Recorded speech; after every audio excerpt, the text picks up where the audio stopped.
Na mtazamaji, karibu tuangaze yaliyojiri kwenye habari za michezo na burudani kwa usiku huu leo. Jina langu ni Esther Mtebe na tuanze kwa habari za michezo kitaifa. Wakati Tanzania ikiendelea na maandalizi kabambe ya wenyeji wa michuano ya AFCON 2027, mkoa wa Arusha umejipanga kunufaika katika sekta ya uchumi na utalii kupitia ugeni mkubwa utakaotinga hapa nchini. Tupate taarifa zaidi. Ameelezwa na Katibu Tawala mkoa wa Arusha Dr. Tito Nguvila, ambapo amesema uchumi wa watu wa Arusha utainuka kupitia michuano hiyo, kwani italeta wageni wengi katika mkoa huo. AFCON lazima iache uchumi kwenye mkoa na kwa wananchi wetu wa Arusha. Kama mtu anauza matunda na kabei kidogo kanapanda kwa sababu tayari ni utalii, sasa ni muda wakati wao pia wapate chochote. Katika hatua nyingine, Nguvila amesifu maandalizi makubwa ya serikali katika ukarabati miundombinu kuelekea michuano hiyo. Naamini inapofika hata mwezi wa 7 inawezekana uwanja ukawa umekamilika.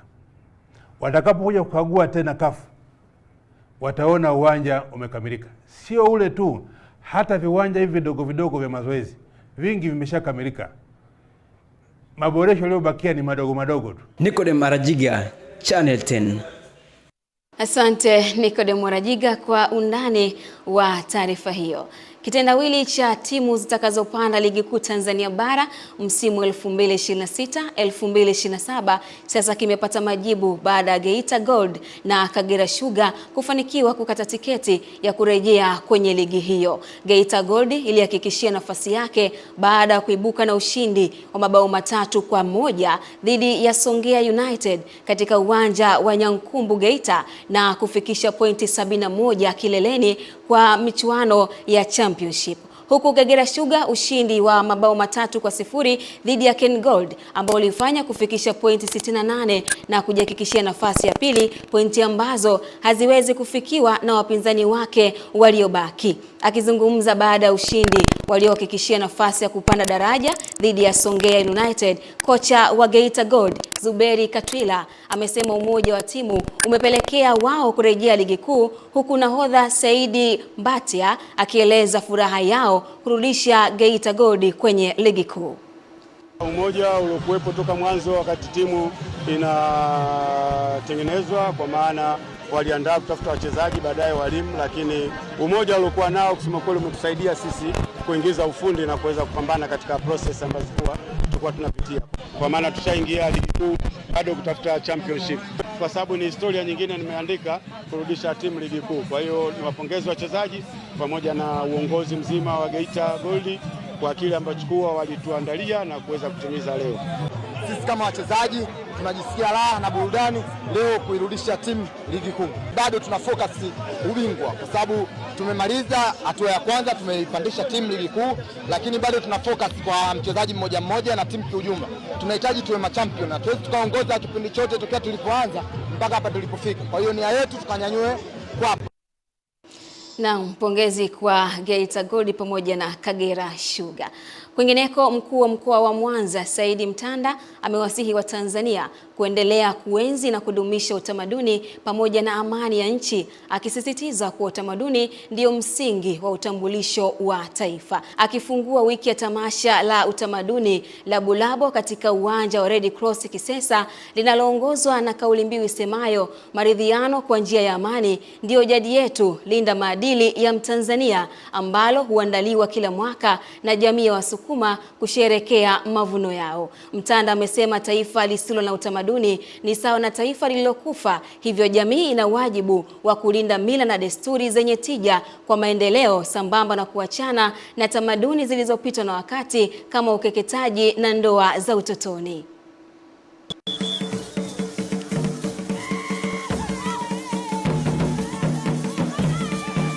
Utamaduni ni maisha kwa ujumla wake.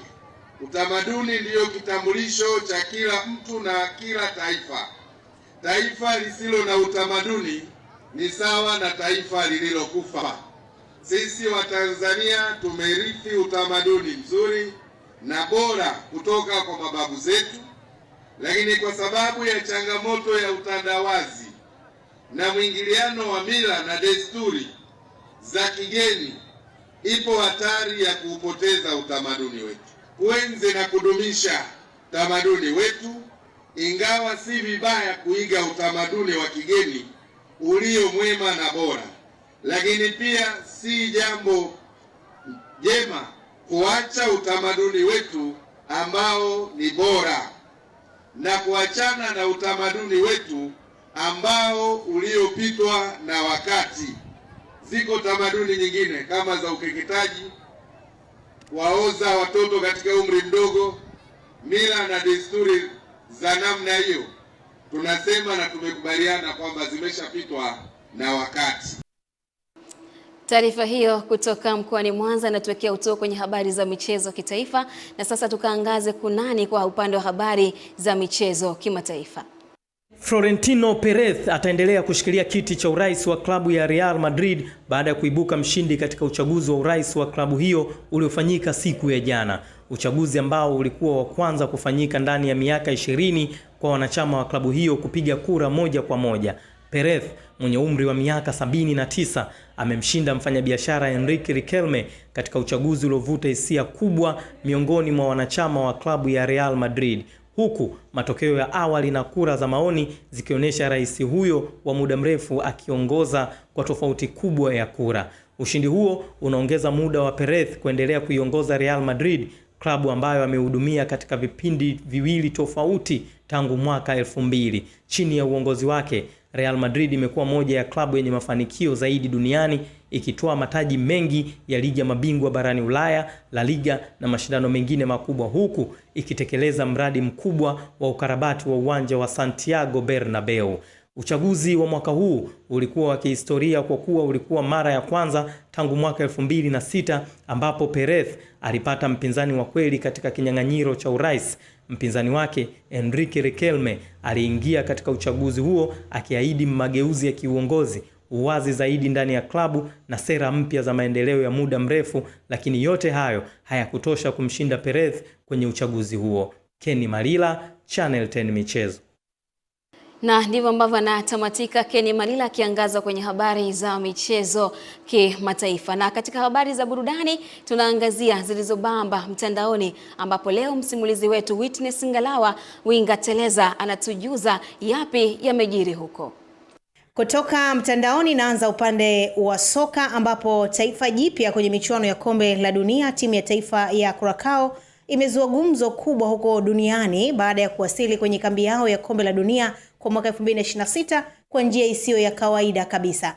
Baada ya kutumia mabasi ya kifahari yanayotumiwa na timu nyingi, wachezaji wa Curacao wao wamewasili wakiwa ndani ya basi la shule lililopambwa kwa rangi za taifa lao, jambo ambalo limewashangaza mashabiki na kuzua mjadala mkubwa kwenye mitandao ya kijamii. Video ya tukio hilo imesambaa kwa kasi, huku wengi wakisifia unyenyekevu na ubunifu wa timu hiyo. Curacao, ambayo imeandika historia kwa kuwa moja ya mataifa madogo zaidi kuwahi kufuzu kombe la dunia kwa mara ya kwanza, imesema matumizi ya basi hilo ni njia ya kuenzi asili yao na safari yao ya soka kutoka visiwani humo hadi jukwaa kubwa zaidi la dunia, huku wengi wakisema Curacao imeonyesha kuwa si lazima kuwa na anasa nyingi ili kutengeneza kumbukumbu zisizosahaulika.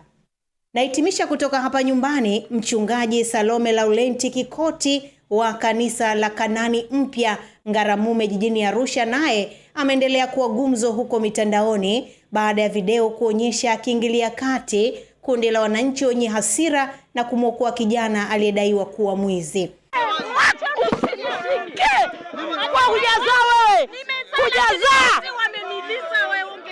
Wakikuliza ndio unataka ukijana afe. Unataka ukijana afe kwa sababu gani? Pamoja na kutokuwa na huruma haruhusiwi kufa. Akizungumzia tukio hilo, mchungaji Kikoti amesema alichukua uamuzi huo kwa kuamini kuwa kila binadamu ana makosa na dhambi zake, lakini hivyo hakuna anayepaswa kunyimwa nafasi ya kuishi na kubadilika. Amesema baada ya kumwokoa kijana huyo alimkodishia usafiri hadi kituo cha polisi ili sheria ichukue mkondo wake, akisisitiza kuwa hata wahalifu wanaweza kubadilika na kuwa watu wema katika jamii. Kauli yake imezua mijadala mingi mtandaoni, huku baadhi wakimsifu kwa huruma na wengine wakijadili namna bora ya kushughulika na watuhumiwa wa uhalifu. Ni hayo tu upande wa mtandaoni kwa siku ya leo. Mimi ni Winga Teleza, Witness Ngalawa.